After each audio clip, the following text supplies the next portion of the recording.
program, every medical student is to be exposed to a substantial study on medical ethics and professional behavior. Code of Medical Ethics in India, it was established in 2002.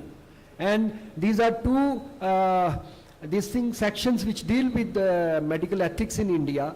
And there are 8 chapters from basic code to punishment and disciplinary action. They are all in your NMC regulations, and now ICMR, CDSCO guidelines, they are very in this aspect, and every medical college, professional institution is bound to form an institutional ethics committee. Professional institution is bound to form an institutional ethics committee. Ethics is professional institution is bound to form an institutional ethics committee. Ethics is professional institution is bound to form an institutional ethics committee.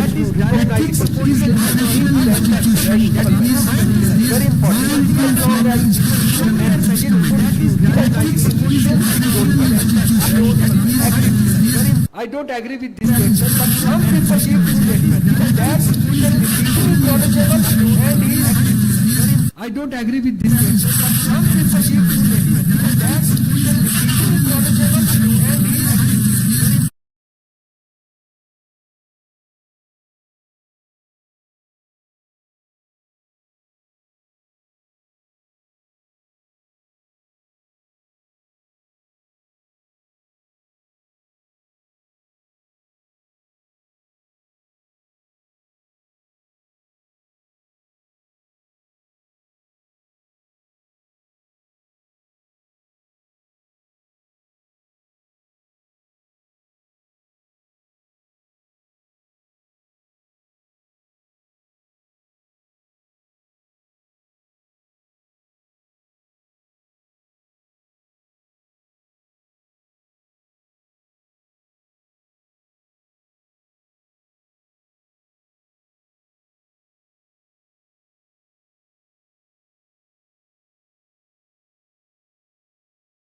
parents, ethically speaking, parents, they are not that competent. Parents, the consent. So what ethically speaking, parents, they are not that competent. Parents, consent. So what ethically speaking, parents, they are not that competent.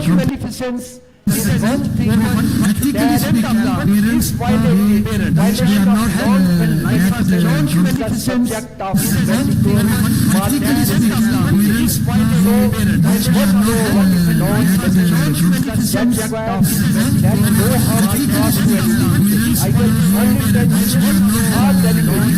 above all, do no harm. Make sure that the procedure don't harm the patient or others in the society. But unfortunately, it has a double effect.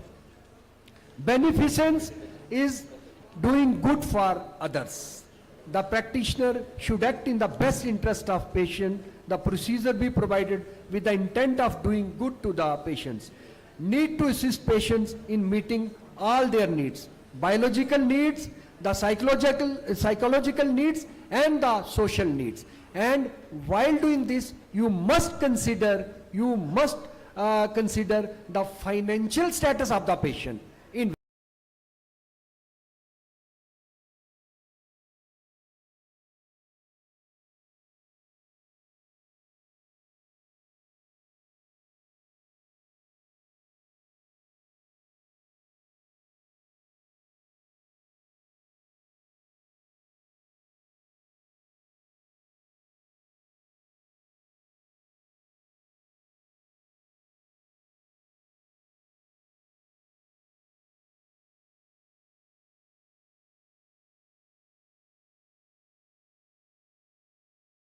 must be maintained, but under 2 circumstances you can violate this principle, that when ethically and legally required, you can reveal the confidentiality of the patient, otherwise it must be given a priority.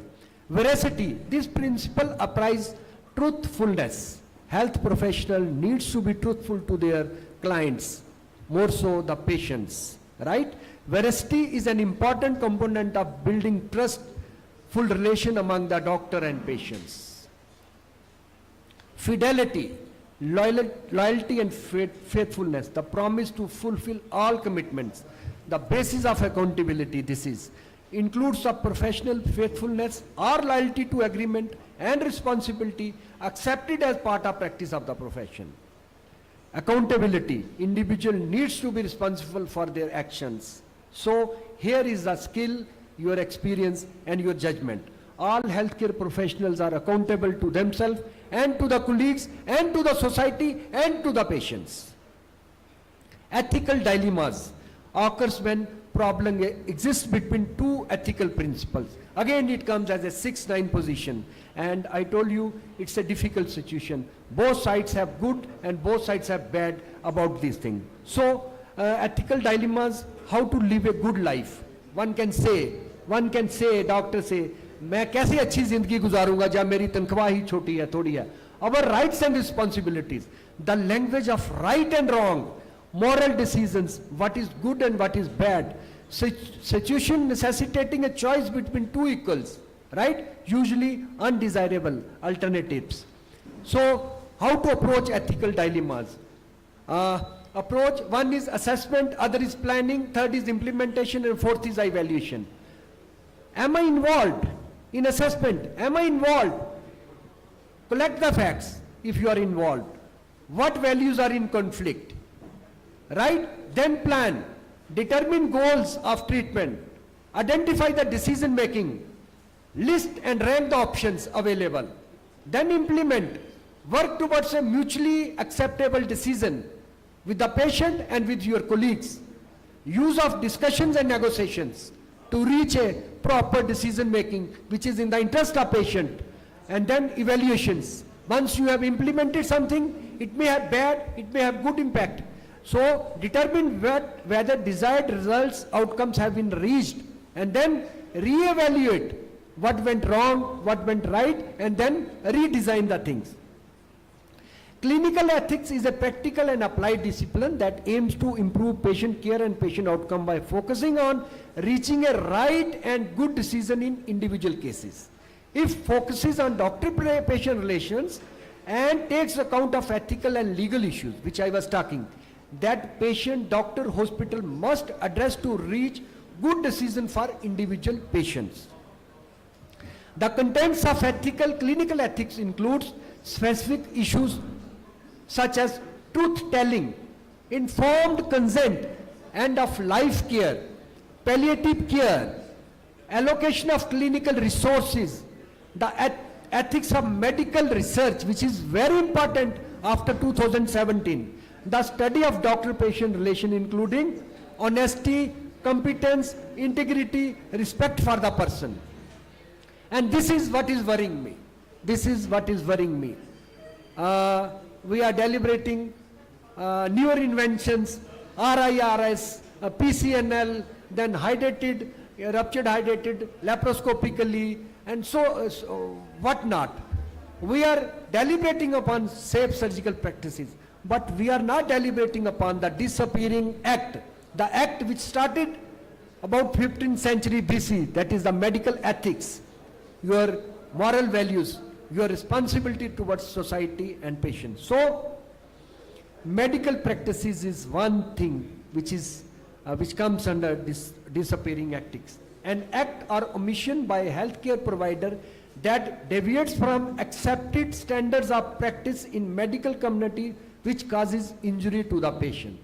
And if you are sued medico-legally, the indirect injury also is suffered by the service provider. Physician should not allow a conflict of interest to influence medical judgment. Research has shown that conflict of interest are very common among both academic physicians and physicians in practice. Components of medical malpractices, referral and fee splitting, vendor relationships. Studies have verified this as a bad relation. Vendor service provider relation, treatment of family members. Mind it, you are not allowed, ethically not allowed to operate upon your wife, to your blood relations. Sexual relations with patient and their attendants can create a ethical conflict, since sexual consent may conflict with fiduciary responsibility of the physician. Even if the patient or the attendant has given you consent for this thing, it comes under medical improper ethical behavior, medical futility. It is referred to as treatment that is unable to benefit the patients. Most of the, unfortunately, from small corporate to big corporates, I have personally experienced this.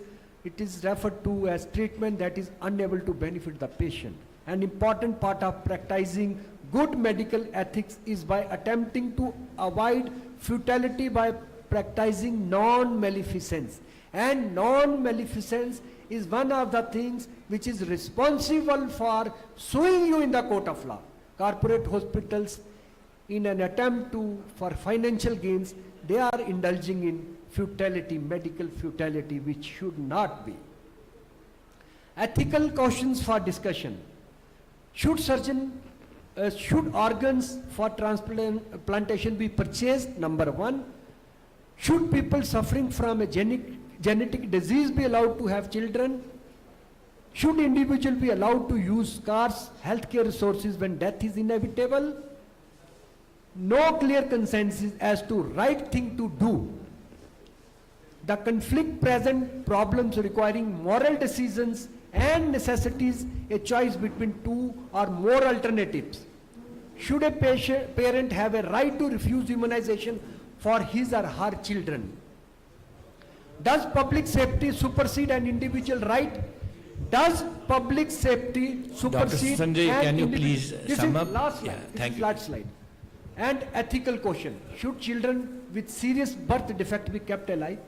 Should women be allowed an abortion for any reason? Role of artificial intelligence and medical ethics needs to be discussed repeatedly.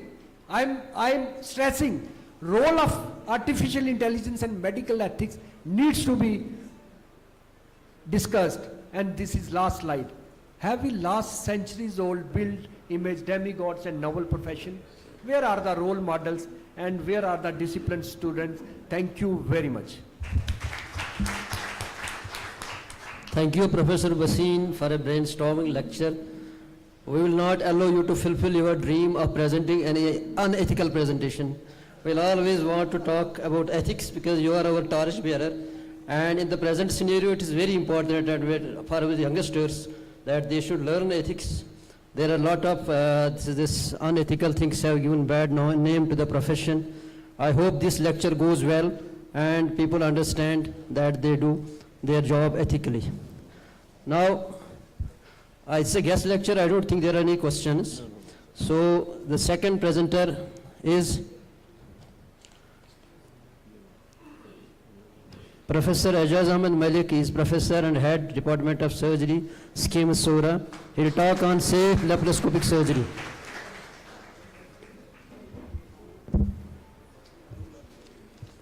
Assalamu alaikum. A very good morning to all of you. I'm really so happy to be with you all here at this beautiful town of Kupwara. And I thank the organizers who have invited me, particularly Dr. Gulzar, who happens to be one of our students. Greetings from SKIMS, of which most of you are the students. I would like to just have some points of significance before starting this presentation. The basic motto of JKC was to integrate and take every corner of J&K state together. I'm so happy. We were just 4 people who started this concept in one of the hotels in Boulevard. And today I'm so happy to see all the crowd, olds, seniors, from all the hospitals together as one. This was the basic aim of JKC, and I feel that it is fulfilled. Now, what is the importance of having a small presentation here in front of you? I am heading one of your peripheral centers by the grace of Almighty. For last 4 to 5 years, I have been watching that there are so many patients who are referred to our center with so many dreadful complications that I felt that it's my obligation to at least discuss these points with some of my colleagues who are in the field, who are in the periphery, who are in the other hospitals, or who are in private sector, and who repeatedly send these patients because they feel that referral center will do the best. We always acknowledge them, keep them always on our head. It is not to hurt anybody. In fact, people who have really done this or who have never inquired about anything, the unit, the department is such that every person has a good junction and feeling, so they do not create fuss, what is usually possible from different complications. Complications occur with us also. Nobody is without complication. But the types of complications that I have been watching for the last 3 to 4 years, they are, you cannot imagine. Some are not even written in books. So I felt this obligation that these are some areas where we can disseminate the information. In fact, I have talked to so many on phone, just like my brother, my son, that if you have done this, try to be careful in future, that's all. Just feeling my obligation, no, I should carry a message. Without telling anybody, any administrator, anything, nothing doing. Everybody is a witness, nobody must have come across any such problem from our department.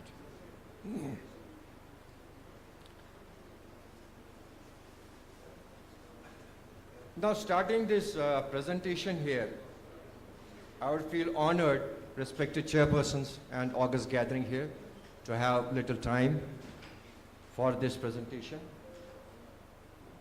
These complications can occur both in open as well as laparoscopic surgeries. But once a patient is selected, the first and the foremost thing is that you need to know what are the contraindications of minimal access surgery. Absolutely, there are no contraindications now, excepting the problems in coagulability and severe cardiopulmonary problems having lower reserves. Rest of the problems are usually because of some underlying other disease conditions where a person may not feel feasible to do laparoscopy in them. Now, there are some common complications of laparoscopic surgery where I want to have little bit of discussion of the common problems, what can happen at different times, and then discuss them in detail. Now, we need to know what is a complication. It's basically a new problem or illness that makes treatment of previous one more complicated or difficult, which you must have never thought of will happen. So a new thing has arrived in your ward, in your OT, in your OPD. So you feel something has happened, now I should really introspect and try to do something. Remember that they are unavoidable. And even in experienced hands, senior people having a lot of experience. So don't go with this, it can happen, it has happened with me also, it can happen with other people also. But the best way what over a period of time a person learns is to avoid them, to prevent them. That should be the strategy. And during laparoscopy, once you must have seen, the most important complication occurs by first entry into the peritoneal cavity. That's either by a varus needle or doing a first stroke arc placement. You know that in literature or now even books have been written by different authors on complications. Going a first entry, whatever the way, you must have found that there are various things that have been given to us that they might confirm that you are basically in peritoneal cavity, but sometimes they cannot be all the time correct. These are his aspiration tests and other things which all of you know. But how safe are these tests? What does literature say about them? They have low rates of sensitivity and specificity.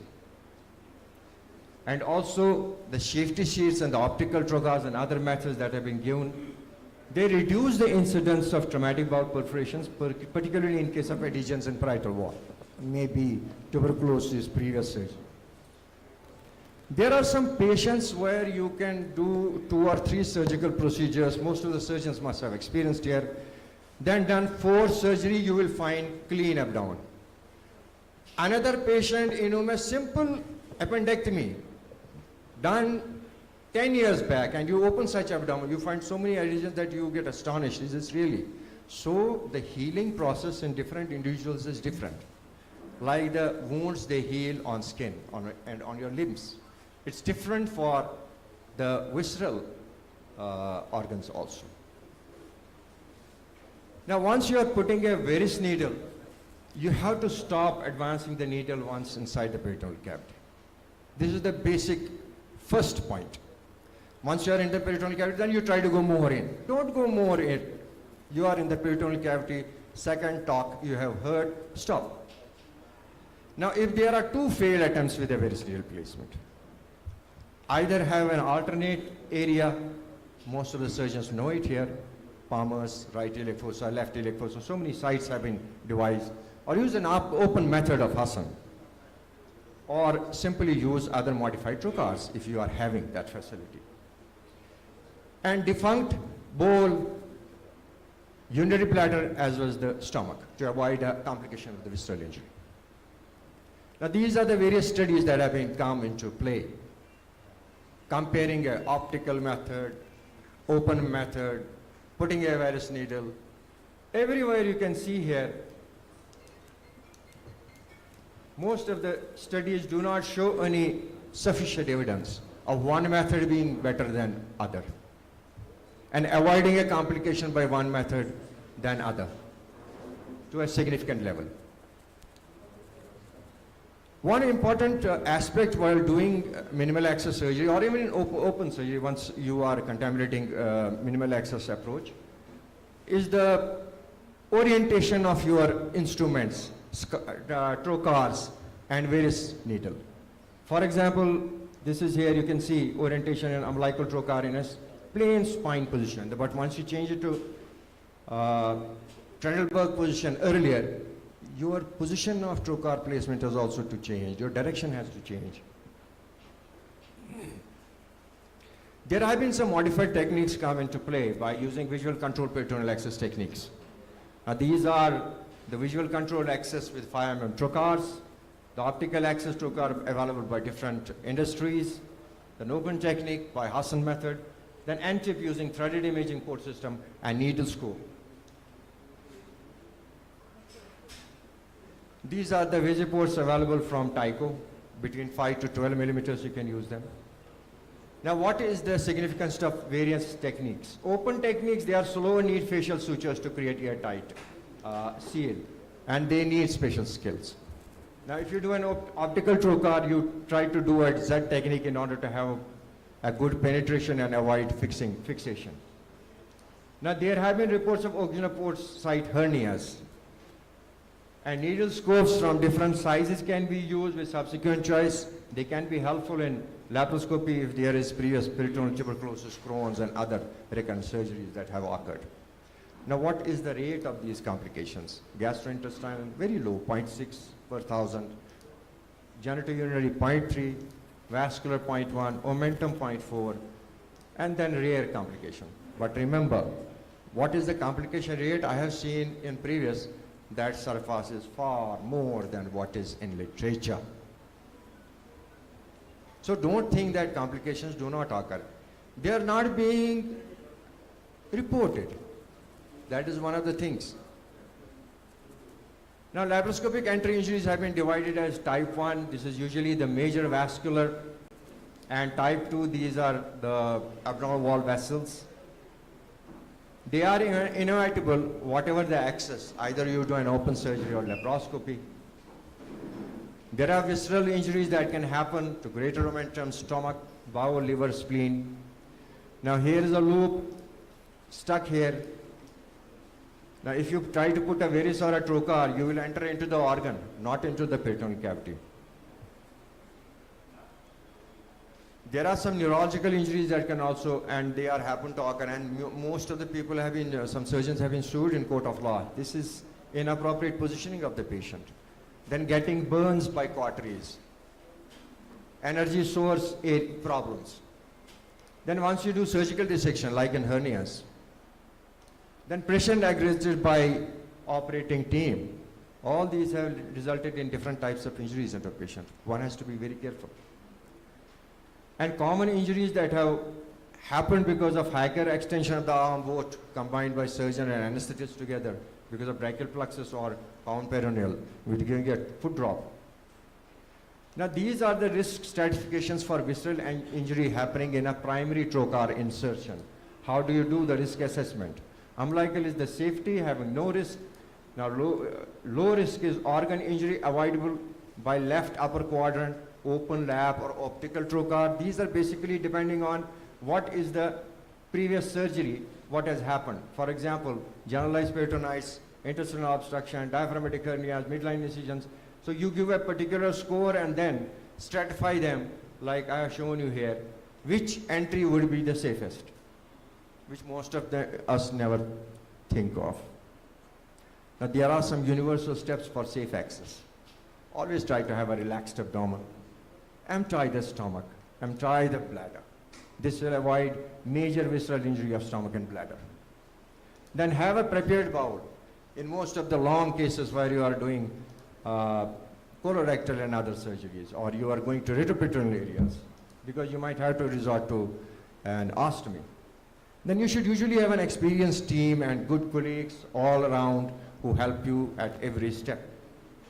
And then, most important, the optical instruments and good equipment available to your theater. Now, when conventional laparoscopic landmarks are not visible, then secondary trocars, if you put, as a rule, should be placed 5 centimeters. This is to avoid the vascular injury. 5 centimeters superior to pubic symphysis and 8 centimeters lateral to midline to avoid individual vessels of the wall. This has been seen and then published. Now, what are the ways you do problems in laparoscopy?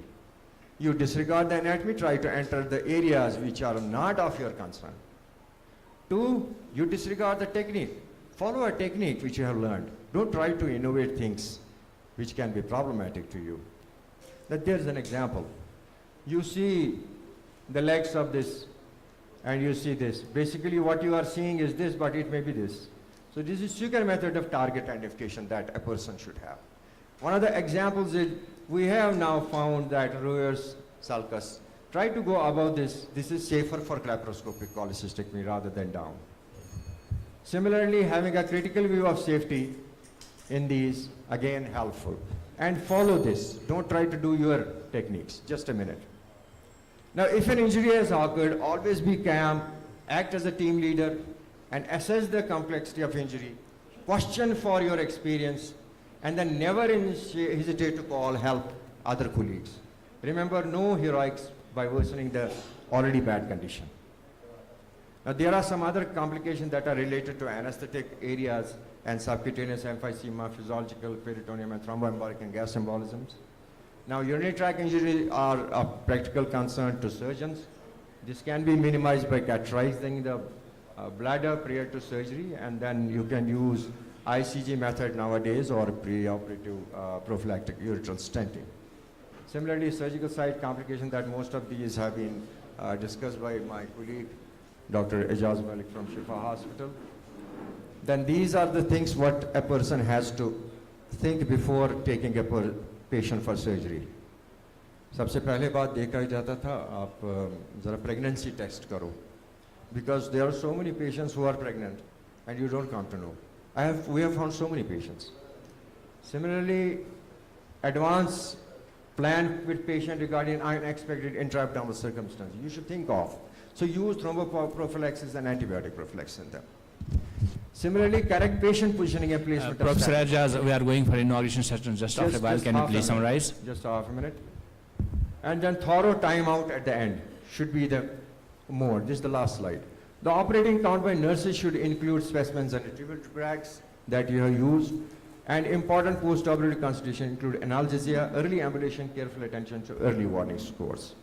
And this, as the act, awareness, anytime you can have communication, counseling, and teamwork and training. They're all important in avoiding major complications in minimal access surgery. Thank you very much for patient hearing. Thank you, sir. Thank you, Ijaz sir, for a nice presentation, sir. We as surgeons should imbibe these techniques so that these sort of complications don't ring. Thank you, sir. Thanks. Thank you. Our next speaker is Professor Iqbal Salim Mir. He is Professor and Head Surgery GMC Srinagar and present Chairman Jakasi. And the topic is inguinal hernia, the paradigm shift in surgical management. Please, sir.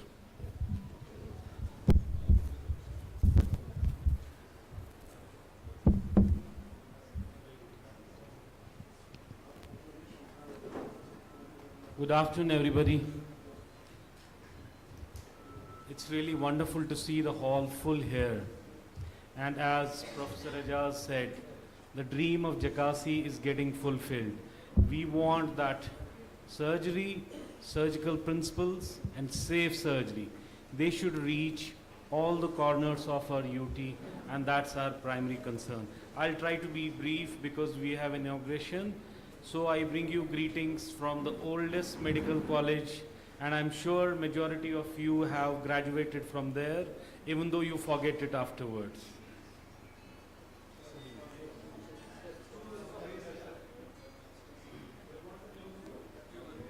Okay, I'm not visible. Thank you. So, you know, hernias, they are a common problem, and it afflicts around 16% of our population. And majority of the times it's the inguinal hernias. And once you graduate from laparoscopic cholecystectomy to laparoscopic appendectomy to adhesiolysis, what next?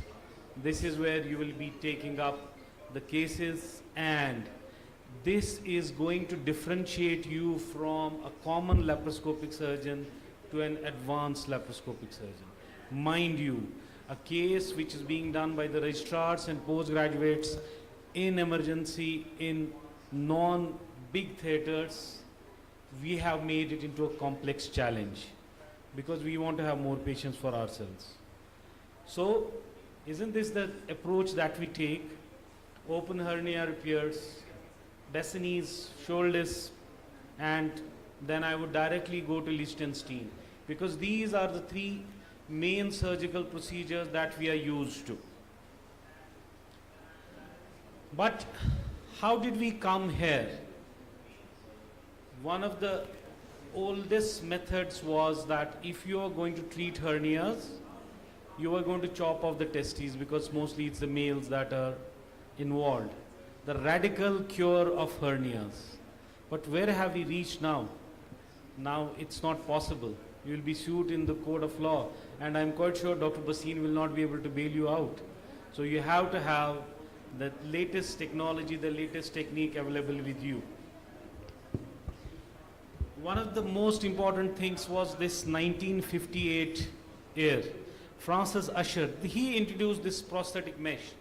It was called Marlex those days, but now we call it Prolene and other things. Then 1993, these are very important milestones in the inguinal hernia repair. Then once laparoscopy intruded into every aspect of our surgical fields, this is what happened. Finally, surgeons started believing that yes, inguinal hernias can be done by laparoscopy, and these are the nice guidelines. So this is the tissue approximation repairs, Bessonese in one of the commonest that is used. Then we directly go to Liechtenstein, as I already said, because what do we understand from various researches that have been done world over is that we need a tension-free repair. Once we are suturing these defects under tension, the suture that we have used is acting like a knife, it's cutting through butter. So we have to make sure that we know the basics, we know the repair that uses only the tissues of the body, and we know what the these mesh repairs are, because you cannot use meshes in infected cases. You cannot use meshes where there is contamination. So you must know these two techniques. Then the European Hernia Society states that Lichtenstein's technique is the best evaluated and the most popular of the direct open mesh technique. And luckily it was my thesis. Once I joined in 1994, it was introduced in 1993, and now Nazir is here.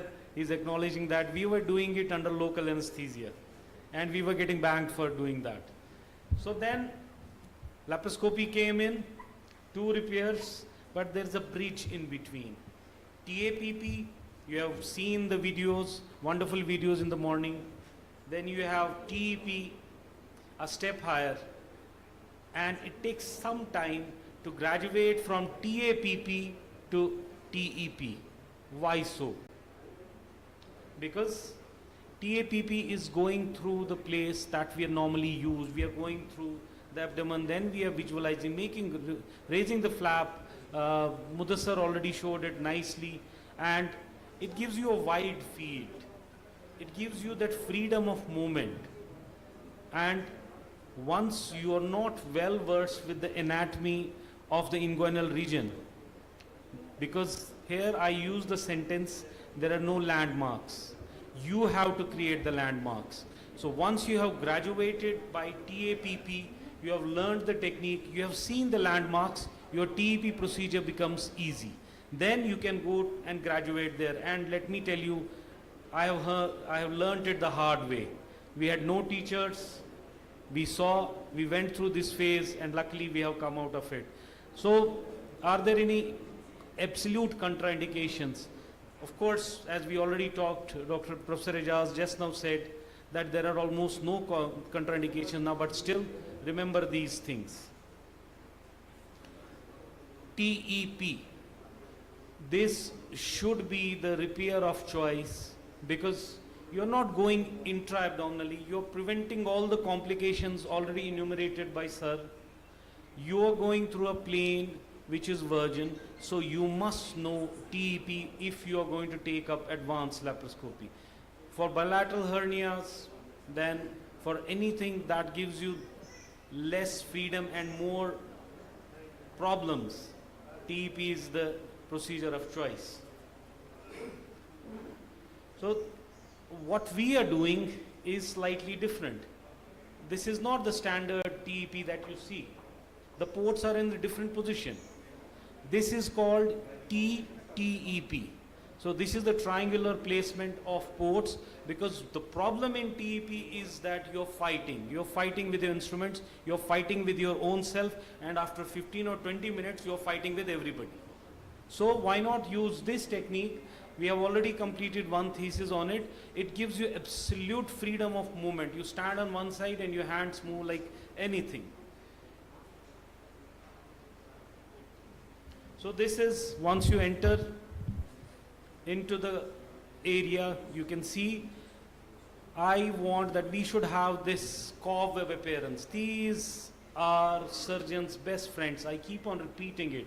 These are surgeons' best friends. If you are able to enter like this, then your telescope, if you have a 0 degree, excellent. You don't have it, use your 30 degree. That is going to be your tool for dissection. Then you can see these ports are not placed in the normal midline. So where are they placed? They are placed laterally. And immediately you can understand that I'll be having more freedom of movement once I use the ports in this configuration. Believe me, it's an excellent technique, and I'm sure that once you go back, you think about it, you read about it, you learn about it, you will do it. I will just stop the video here because I know the rest is same as what we do. So TETP, where does it stand? This is the bridge between your TAPP and TEP. What is this E now? We were talking of T. E is extended view.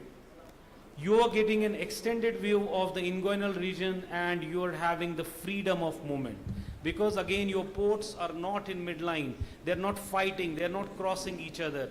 So if you want to graduate from TAPP to TEP, first start at least 10 cases of TAPP, then go to ETEP.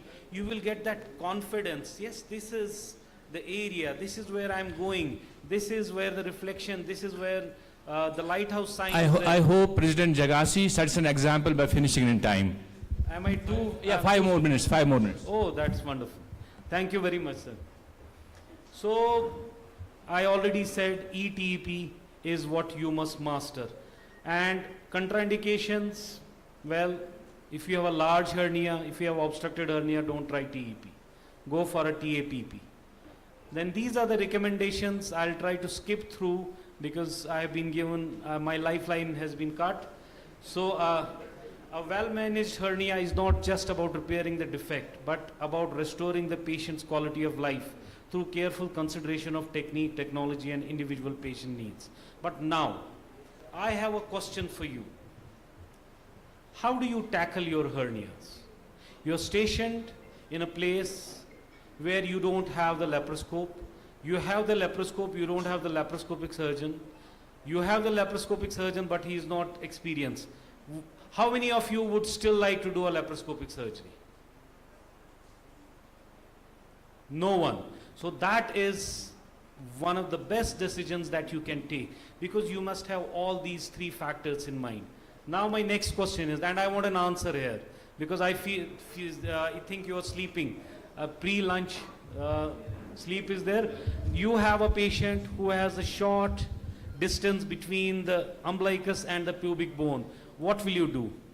TAPP, TEP, or ETEP? ETEP? TAPP or ETEP? Yes. Okay. So if the distance from the umbilicus to the pubic bone is less, either it is a TAPP or it is your ETEP. Okay? Thank you very much. I hope I have stayed within time. Thank you, Professor Iqbal, for a nice, always. Just, this is my unit. They bring you greetings from Government Medical College, Srinagar. A very beautiful unit and pretty faces. So, the message here at SDH Kupwara is that our young colleagues should try now for going advanced, most of the people in laparoscopy, but with a pinch of salt, we have to think all safe measures which are to be taken. Professor Ajaz has told us. In 2012, when I was doing laparoscopy, I was posted at SDH Chadura, and I went for fellowship in FAIS. The first question I was asked there is, are you doing hernia? I told them no. For how many years you are doing surgery? I told them 6 years laparoscopy now. And I was almost abused and scolded by the examiner that why you are not trying it.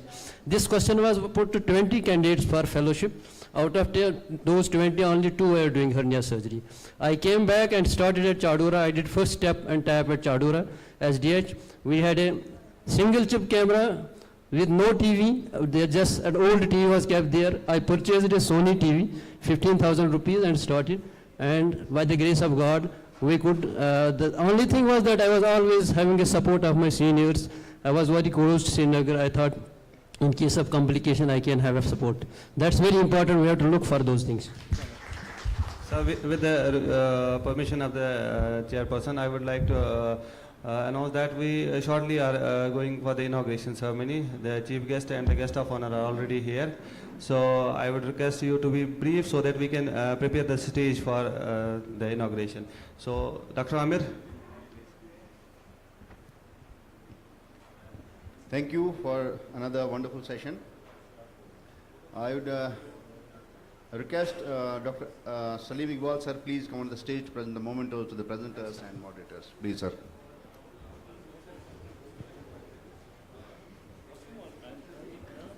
Professor Ajaz Ahmad Rathar sir, please.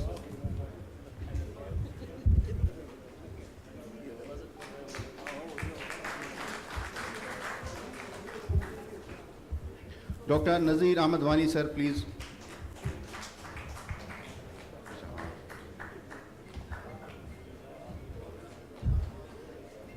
Dr. Harbinder Singh Bali sir, please.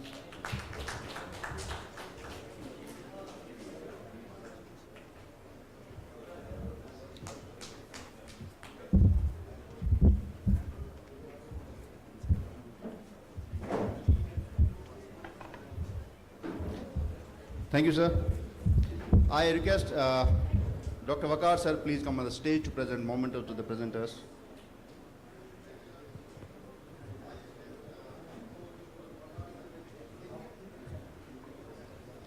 Dr. SK Basin, sir, please.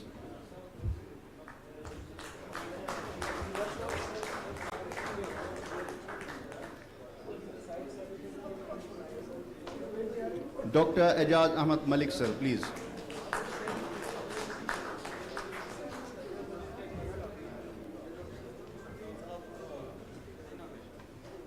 Dr. Iqbal Salim Mir, sir, please.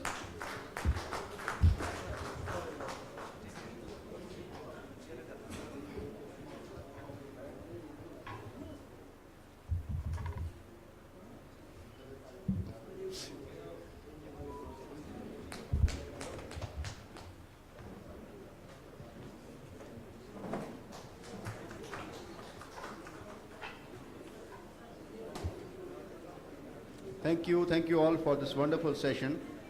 I request Dr. Gulzar Ahmad Bhatt to please come on the dais and announce the arrival of the guest of the honor. Thank you. Actually, both the guests are here already, so we will take just 5 minutes to prepare the stage and then we will start with the inauguration.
So, attention please.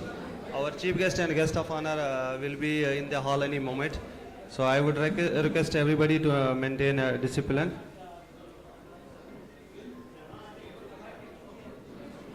Kindly take your seats, please. Kindly take your seats and make way for the guests.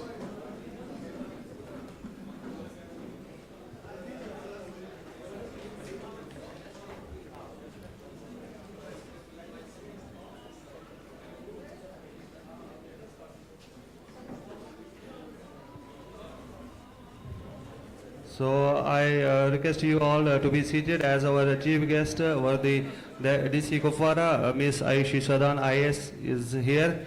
Welcome you ma'am on behalf of the organizing team, and please ma'am take a seat here. We want you take, we will call you ma'am later on the stage, so sorry to disturb you. So our guest of honor is the representative of the Director of Health Services, Dr. Anjum. Welcome you ma'am on behalf of the organizing committee and the Jammu and Kashmir chapter of Association of Surgeons, Jakasi. Welcome you all. So I would like to hand over the stage to Dr. Amir and Atif and Miss Ulfat to go ahead with the proceedings of the inauguration. So I request all to be seated, have patience. After this inauguration, we will go for the lunch and prayers. So, and the guests will have high tea in the MS office. Thank you. Thank you. Welcome, ma'am. Welcome, sir.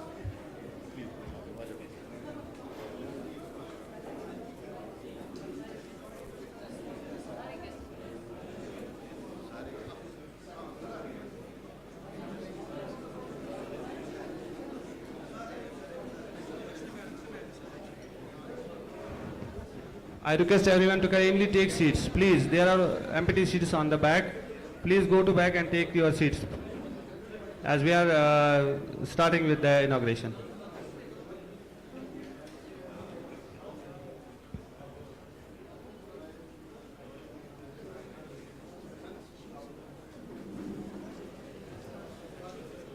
Esteemed and respected chief guests, guests of honor and other senior dignitaries.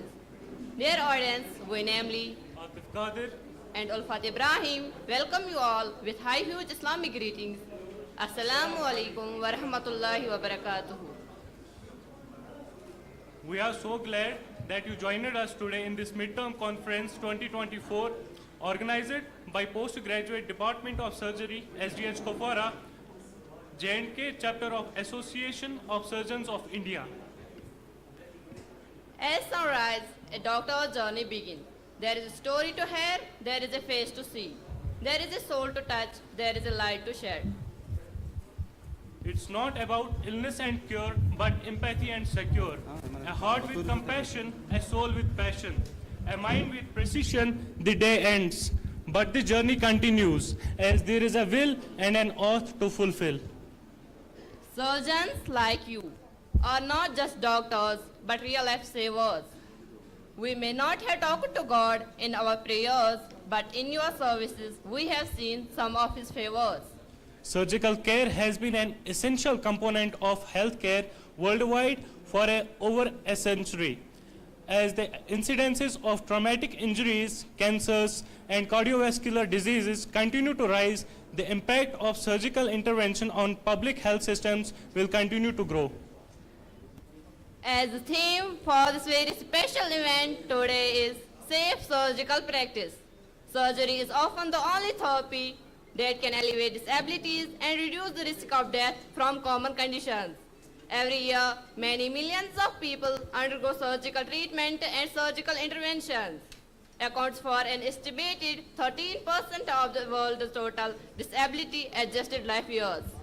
WHO has undertaken a number of global and regional initiatives to address surgical safety. Much of this work has stemmed from the WHO second global patient safety challenge, Safe Surgery, Safe Lives, to improve the safety of surgical care around the world by defining a core set of safety standards that could be applied in all WHO member states. We warmly welcome you to this special celebration as we gather here today to honor and appreciate the selfless and dedicated professionals who play a vital role in our healthcare system. Ladies and gentlemen, let's give a prestigious welcome to our distinguished chief guest. Her diligence, hard work, late nights and early mornings has been an inspiration to all of us. She managed to go above and beyond of every piece of work and has left all of us astounded at the level of dedication and hard work she put in every situation. A 2017 batch IAS officer, previously serving as Mission Director, National Health Mission Jammu and Kashmir. Hard work with added dedication or personally see the grievances of the people for their effective disposal was her first impression. Ladies and gentlemen, please welcome the very first Lady Deputy Commissioner and District Magistrate of District Kupwara, Miss Ayushi Sudan ma'am. Please come on the stage and take your seat. Miss Ayushi Sudan. Distinguished guests, let's welcome our guest of honor. One who showed great composure, experience and thinking while dealing with any situation. An inspiration for all in this organization. Her hard work and dedication to work are something we can all learn. We welcome Deputy Director, Health Services, Kashmir, Dr. Anjum to the podium and take the seat. Please, ma'am.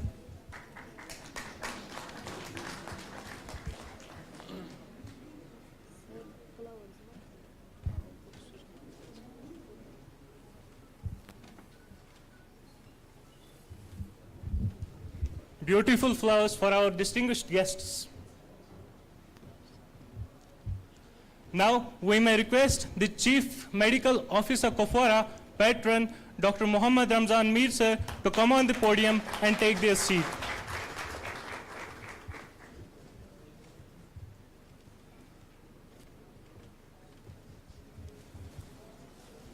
Success finds us despite the existence of failure over efforts to be successful. Shouldn't be half-hearted, but we still need to put in some kind of efforts. Please welcome Chairman Jakasi and Head Department of Surgery, GMC Srinagar, Professor Dr. Iqbal Salim Mir sir. Please take your seat. We may request the organizer chairman, Midterm Conference 2024 and Medical Superintendent, SDHK Kupwara, Dr. Mir Mohammad Shafi to come on the podium and take their seat.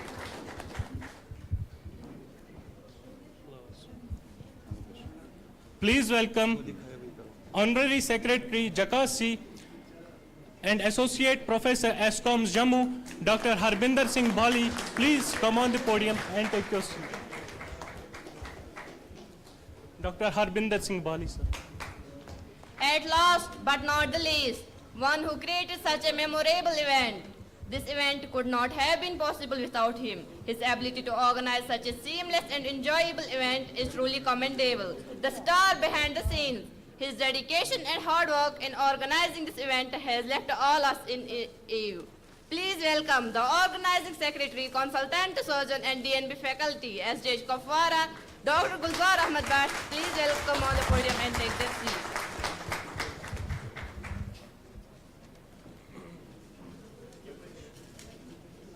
Thank you, sir. Thank you, everyone. Darkness cannot be wiped out by darkness. Only a bright light can accomplish it. Similarly, in the same way, let's hope that the light of education wipes out the darkness of injustice, aggression, and division in society and lead us towards growth, liberty, and equality. We may request Dr. Gulzar Ahmad Bhatt, sir, to come on the dais and share their words with us. Dr. Gulzar, sir.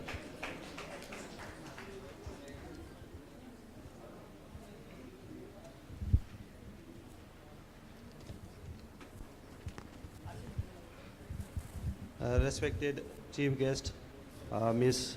Ayushi Sudan, IAS Deputy Commissioner Kupwara, Dr. Anjum, she is from our Directorate of Health Services, our CMO, Vardi CMO, Dr. Mir Mohammad Ramzan sir, and our leader, the Professor Iqbal Salim, sorry, and my boss who has been guiding me throughout this event, and also Dr. Harbinder Bali and our MS, the MS who has supported me all through this event.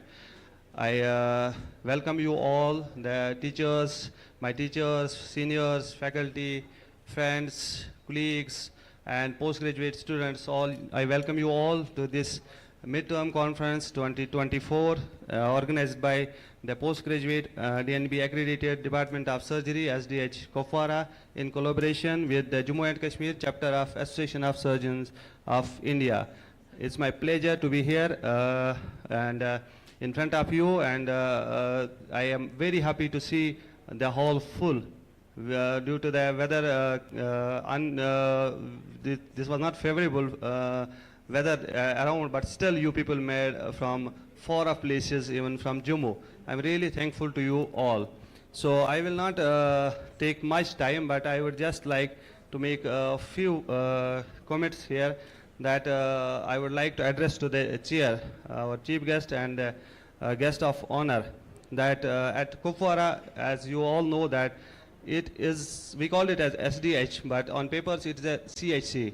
And this hospital has been the first CHC level hospital in our country which got accredited for DNB in 5 courses. So we are at present offering post-graduation in Department of Surgery, Anesthesia, Gynecology and Obstetrics, Anesthesia and General Medicine. So I'm happy to share with you that in General Surgery Department only we are doing almost all the advanced laparoscopic surgery, like our teachers were talking since the morning, the hernia surgeries, hepatobiliary surgery, CBD exploration, hydrated liver diseases, and basic laparoscopic cholecystectomies. We are doing almost every laparoscopic, advanced laparoscopic surgery.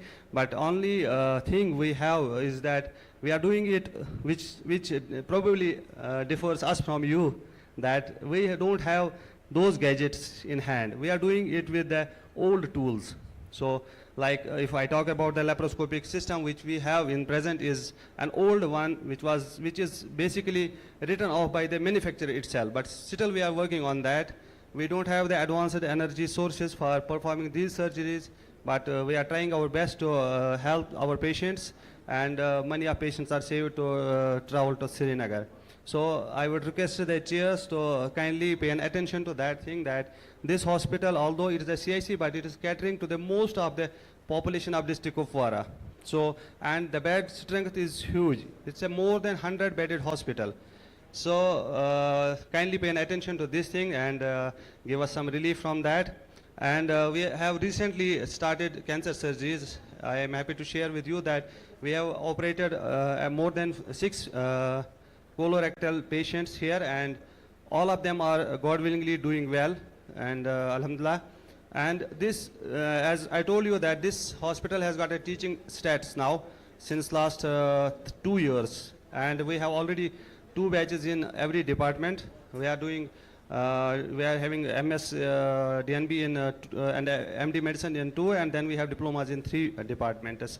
And one thing I would I would make here, that since the inception of the GMC Handwara, there has been some of the postgraduates who hail from this district have talked to me last time that their rural postings were being done at DH Handwara, District Hospital Handwara. But since it has been converted to GMC Handwara now, they have shifted them to some other districts, and they are going now to Bandipora and Ganderbal, even in the south. So those students, it is their concern that they would like to be them to be posted at CHC Kupwara, and I think that is a good that will be a good initiative if the authorities do that. It will help the students also, because they belong to this district only, and it will help the hospital to grow also. So I think that should be paid attention to. And not taking much time of you and coming between the prayers and the lunch, I would like to conclude my speech with saying that I thank you all, each and everyone, to come here and participate in this conference. And I thank my team SDH Kupwara. I would like you people to give an applause for them. They have worked tirelessly for last 3 months to bring each and everything together. So thank you all, and I will say long live ASI, long live Jakasi. Thank you. Thank you, sir.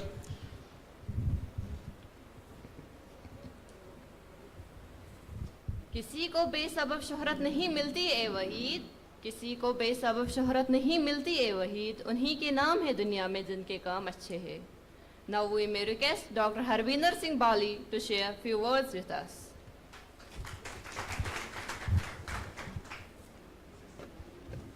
Good afternoon, everybody. Good afternoon, dignitaries of the day, and teachers, students, and colleagues. I, being Secretary of Jakasi, I welcome you all to the beautiful place of Kupwara. First of all, let me congratulate Dr. Gulzar for doing a very great job. Few years back, it was unheard of conducting at this level of conference in a peripheral institute like SDHK Kupwara. But all kudos to Dr. Gulzar for doing a commendable job.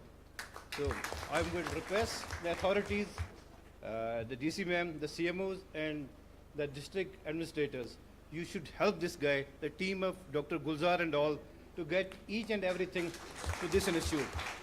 It is not the gadgets, let me tell you. It is the will of Dr. Gulzar which has achieved this feat of getting this conference here.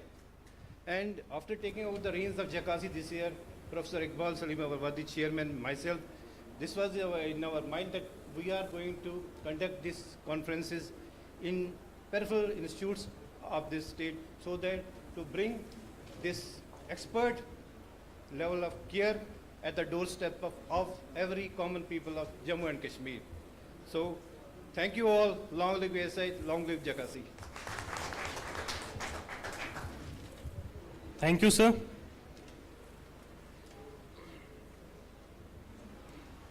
Different themes inevitably requires different method of expression. This does not, it's a matter of following the idea one wants to express, the way in which one wants to express it. Let's invite Dr. Muhammad Shafi, sir, to share their words before us.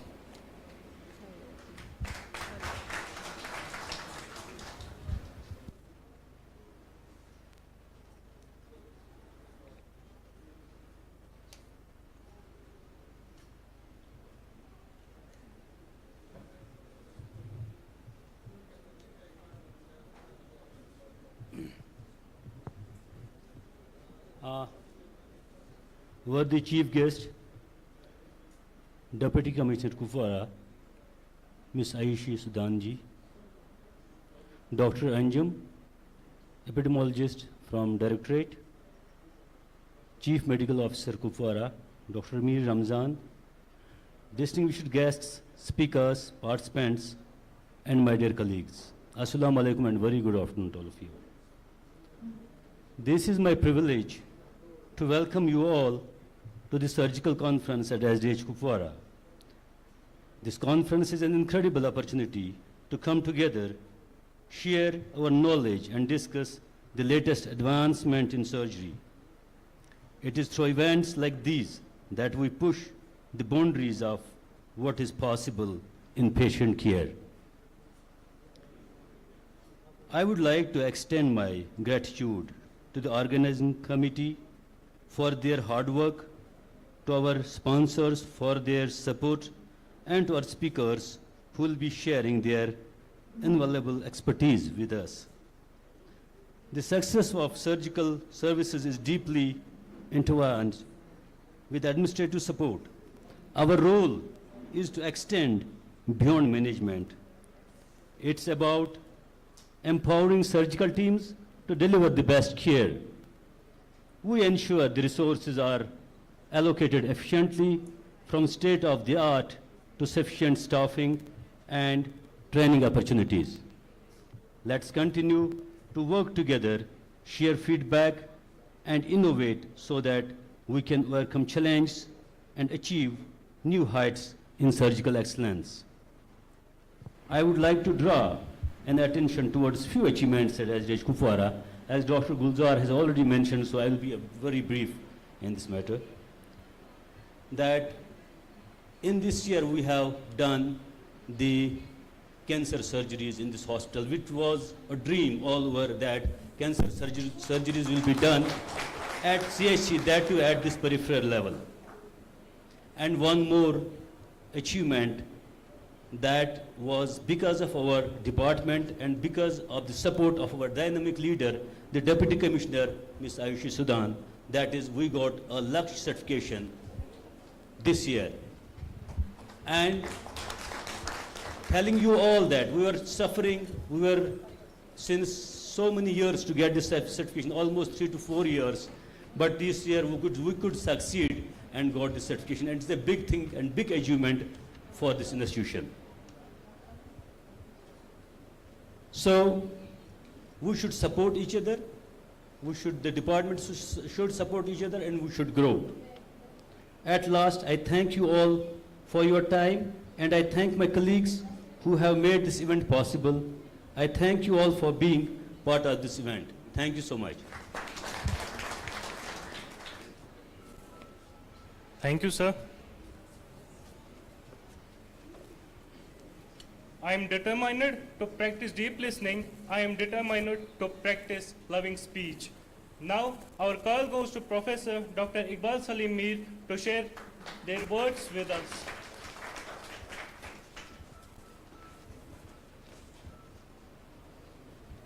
Dignitaries on the dais,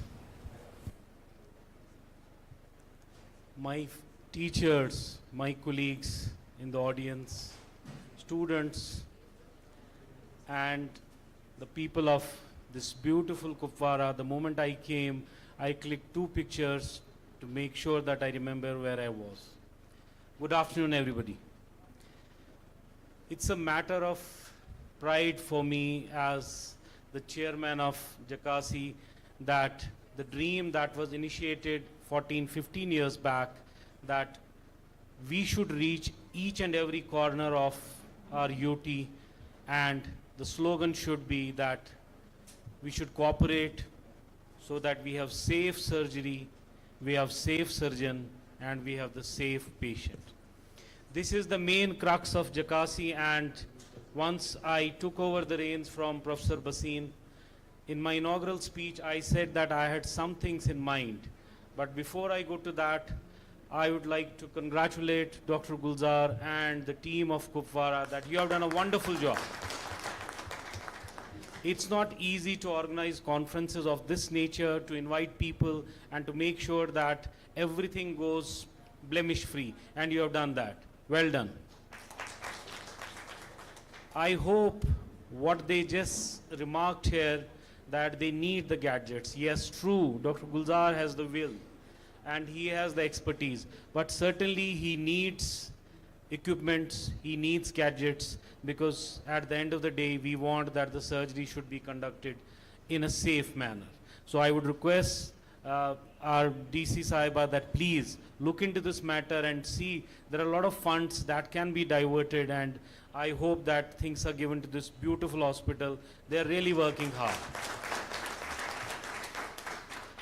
Now, to my postgraduates, I had said in my speech that I want you people to have a traveling fellowship so that you travel outside our UT to any center of your choice. And I'm glad that my executive has agreed to that.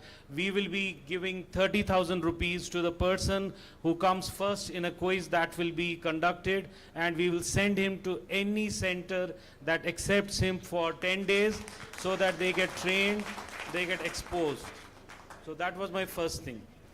Number 2 is, as Professor Ejaz rightly said, the incidence of complications because of laparoscopic surgery are on the rise. And why is it happening? That we are going into those areas where a little bit of expertise is required.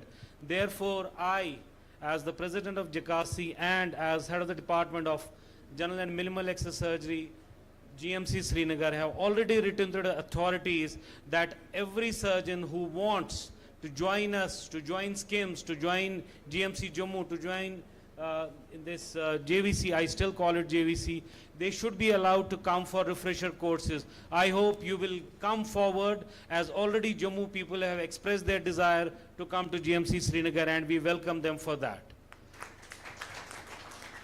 So I'll not take much of your time because I am a man of less words, and I believe that action should be more and words should be less. Thank you very much.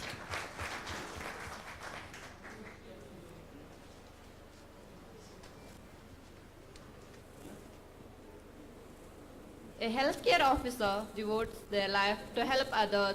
Moreover, they are the ones who relieve a person from their sufferings. They are the like real heroes who care about people's health and well-being. They teach people how to stay healthy, treat patients' medical conditions, and help them recover the disease. Now let's invite patron Dr. Muhammad Ramzan Mir to share their words with us.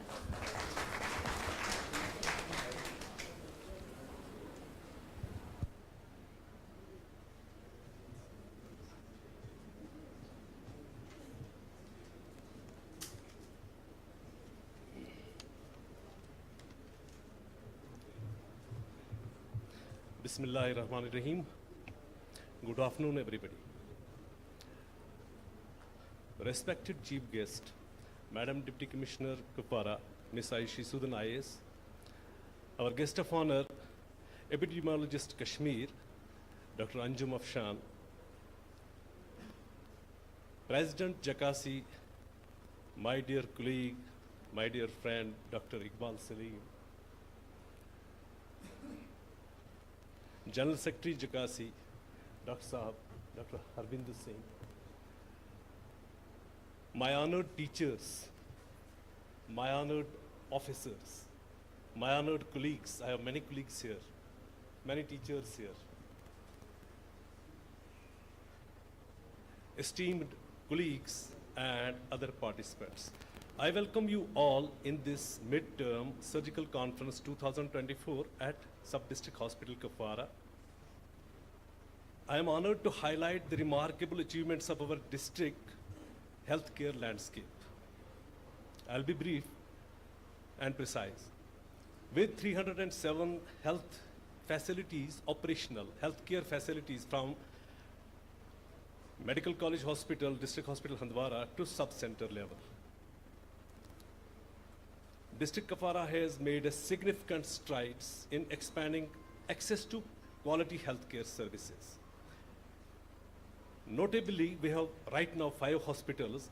They are equipped with functional operation theaters, and with proudly speaking, District Hospital, Sub-District Hospital Kupwara offers 24/7 surgical services as well as gynecological services, where our dedicated team of doctors and other theater staff, paramedical staff conduct surgeries round the clock. Hosting this conference for the first time in Kupwara, it's a testament to our team's capability, hard work, and dedication. I am really proud to lead such a talented and a passionate team. This initiative will definitely, undoubtedly boost the morale of our department to conduct more advanced procedures in this far-flung area, Kupwara. Right here, I now want to extend my heartfelt gratitude to our worthy Deputy Commissioner Kupwara for her unwavering support in uplifting the health sector in District Kupwara. Her tenure as either as Mission Director NHM or Deputy Commissioner Kupwara, District Kupwara has seen a significant enhancement, equipment of many hospitals in this far-flung area, far-flung district, particularly Operation Theatre and Labor Room of Sub-District Hospital Kupwara, which got significant boost during her tenure, and which enables the department to run 24/7. In fact, we have made one of the theatres operational at SDH Kralapura, and our theatres at CHC Tangdar and SDH Sogam, they are also equipped with machinery. All credit goes to our worthy Deputy Commissioner Kupwara, Ms. Aishi Sudan. Ma'am, thank you. Ma'am, thank you for your support and guidance.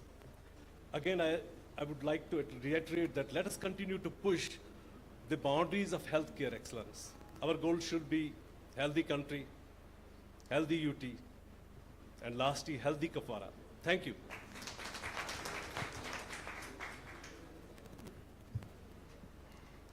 Thank you, sir. In the book of life, every hardship is a lesson. Turn each page and keep progressing. Let's invite our guest of honor, Dr. Anjum, to the dais and share their words. Please come.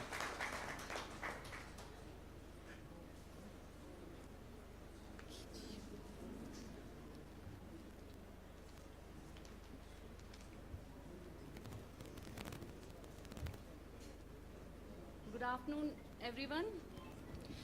Chief guest, Madam Ayushi Sudan, Deputy Commissioner Kupwara, CMO Kupwara, distinguished guests on and off dais, JKC members and dear friends.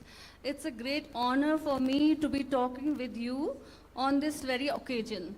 I am delighted to have this opportunity to address such august gathering of our doctors on behalf of Director Health Services, Kashmir, Dr. Jahangir Bakshi. This directorate always encourages such activities which help our fraternity and patient care. Although compared to other countries, our country is considered a young country, as it is population, 65% of population consists of below 35 years of people. Still, surgery is indispensable for achievement of health and well-being for all, reducing morbidity and mortality, especially safe surgery, which is the topic of today's conference. A third of global disease burden can be cured through surgical care. Deaths due to HIV, tuberculosis, and malaria combined can be overthrow the burden of diseases which can be cured due to surgery. Deaths due to surgically treatable conditions are more than these diseases combined together. So this is a main global surgery is considered one of the main factors which can help us in overcoming SDG goals and universal health care. Global surgery specifically contributes to elimination of poverty, which is the SDG goal 1, ensuring good health and well-being, that is SDG goal 3, promotes decent work and economic growth, that is SDG goal, and reducing inequalities, SDG goal 10, as per United Nations. These are all as per United Nations different goals they have kept for different nations. So decentralized surgical levels at tertiary level as well as at periphery level has been enhanced by the services of JKC all through these years and has helped us in improving us in universal health care.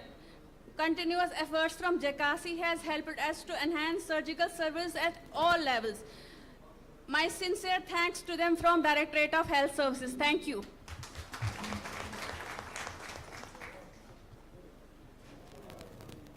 Thank you, ma'am. Try not to become a man of success, but rather be a man of value. At last, we welcome our distinguished chief guest, Ms. Ayushi Sudan, ma'am, to the dais to share their precious thoughts with us. Please have a great round of applause.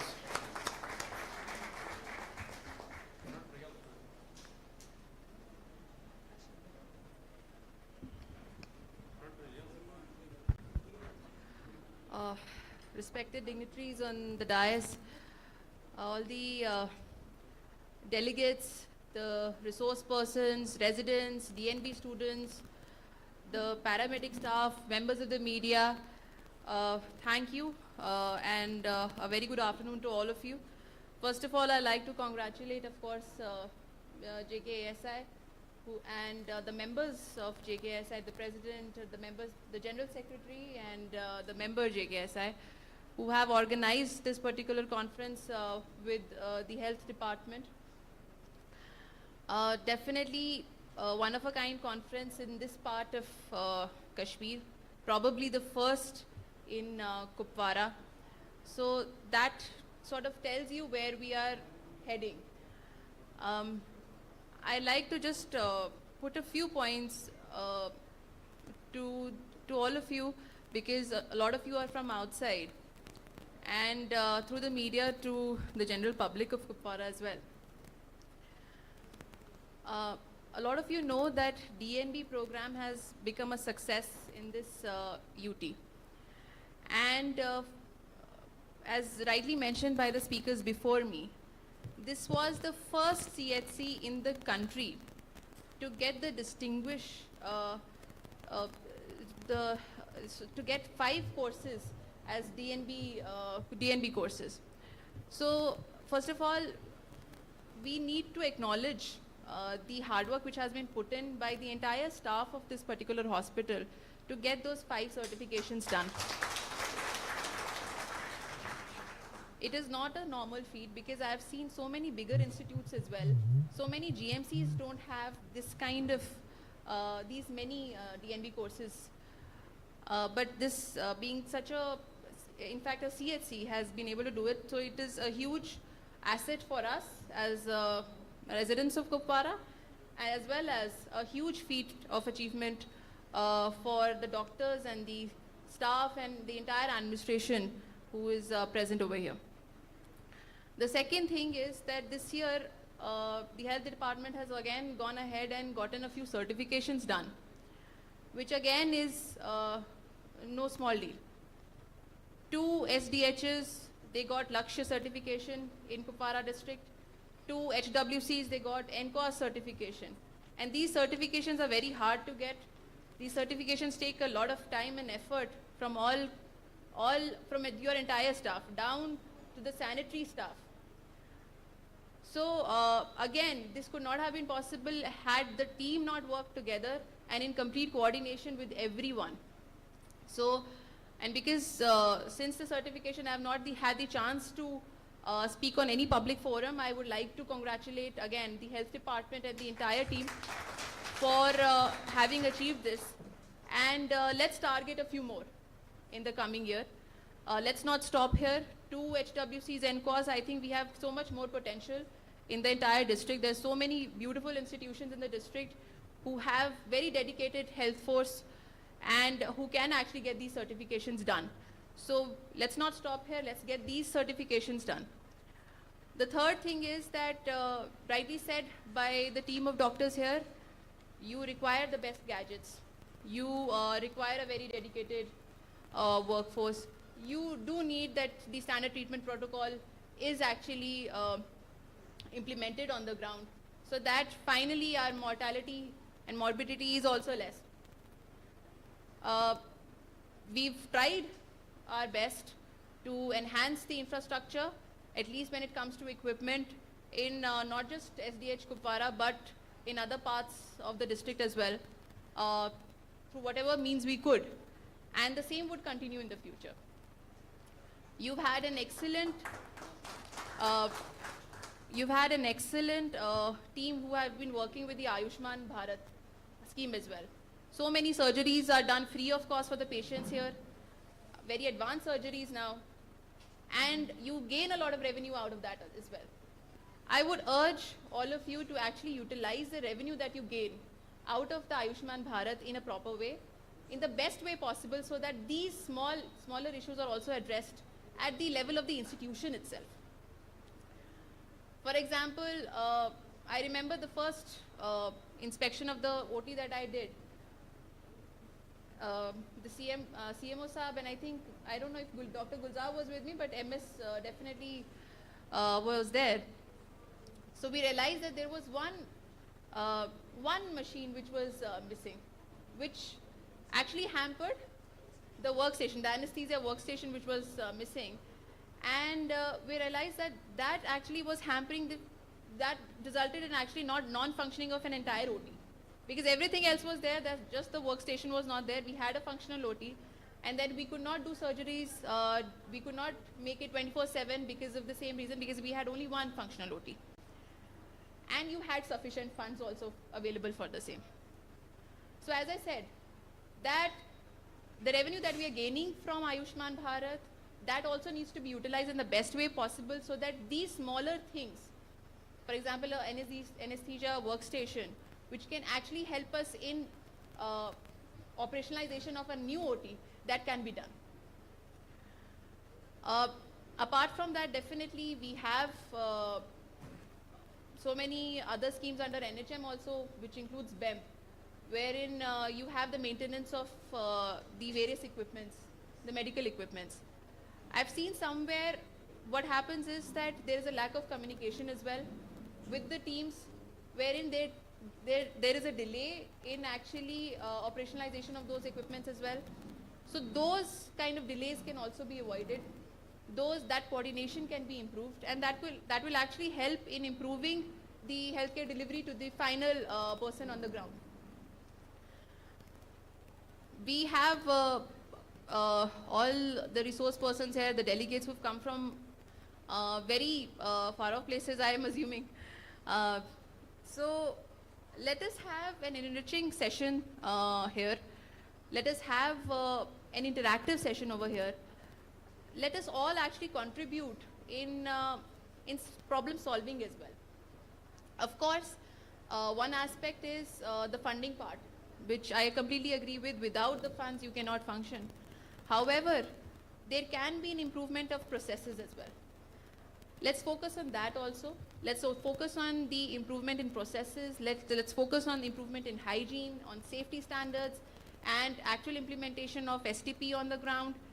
And while we do so, of course, the part of funds will also be taken care of. And I hope that all of you who have joined from outside have a wonderful time over here. You find this particular midterm conference very enriching, and I'm sure you will, because of the hard work which the JKSI has put in. And congratulations to all of you for being here as well. Kupwara is a beautiful destination, an upcoming tourism destination as well. I hope all of you get the time also to visit the various places in Kupwara. I know the weather is bad, but still, I hope that you get some time and you make some time and you go out there and interact with the people over here and probably help us in identifying solutions as well to the various health problems as well as the other problems that you face, because you are very esteemed members of the society here, and we expect you to contribute in any way which is possible. So thank you once again, and once again, congratulations to the team for organizing this conference. Thank you.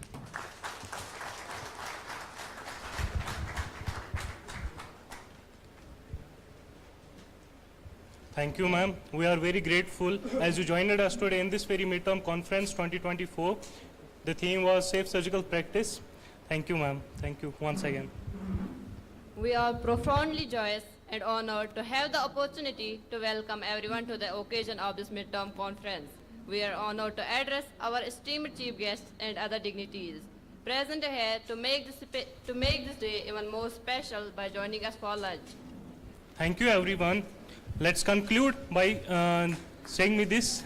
The respected delegates are requested to have their lunch in the hospital canteen, and other guests and dignitaries will join higher authorities for high tea at MS office. Thank you. Thank you, everyone.